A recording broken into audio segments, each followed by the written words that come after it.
Il-ġimgħa filgħodu fil-qorti kien hemm l-eks Ministru Nazzjonalista u l-eks Kummissarju Ewropew John Dalli u kien mistennija affaċċja akkużi brabta ma' każ li kien wassal għar riżenja tiegħu minn Kummissarju Ewropew responsabbli mis-settur tas-saħħa. Fil-qorti l-ġimgħa filgħodu preseduta mill-Maġistrat Caroline Farrugia Frendo, l-Avukat Antwana Ġus Bonnici mill-Uffiċċju tal-Avukat Ġenerali qal li qatt ma hemmx ċertezza jekk Dalli jistax ikun mixli. Hawnhekk issemma trattat tal-Unjoni Ewropea li jingħad li ċertu uffiċjali fosthom kummissarji Ewropej jistgħu jkollhom l-immunità fuq prosekuzzjoni. L-akkużi ta' Dalli huma marbuta mal-legata talba minn eks kollaboratur tiegħu biex tinbidel liġi Ewropea dwar l-isnuss forma ta' tabakk li ma jitpejjibx. Rapporti jsemmu l-attentat ta' tixħim ta' 60 miljun euro.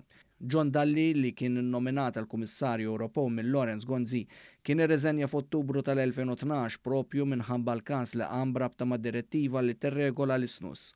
L-ewwel investigazzjonijiet saru mill-Uffiċċju ta' kontra l-Frodi tal-Unjoni Ewropea l-Olaf li kien l-ewwel investiga l-allegat każ ta' korruzzjoni. Brabta mal-istess każ diġà hemm il-qorti Silvio Zammit li kien kunsillier tal-Partit Nazzjonalista f'Taslima. Dalli dejjem ċaħat l-akkużi sostna li qatt m'għaddew flus għandu ġej minn tixħim. Huwa diġà kellu jitressa l-qorti f'Settembru iżda wieħed mill-uffiċjali tal-prosekuzzjoni kien ma jiflaħx.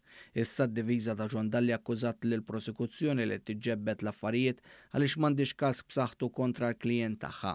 John Dalli kien politiku ta' esperjenza kbira fi gvernijiet nazzjonalisti ta' Edi Fenekadami u kien maħtur bħala Kummissarju Ewropew fl-2009, dan wara li kien ikkontesta tmexxija tal-Partit Nazzjonalista ftit ta' snin qabel.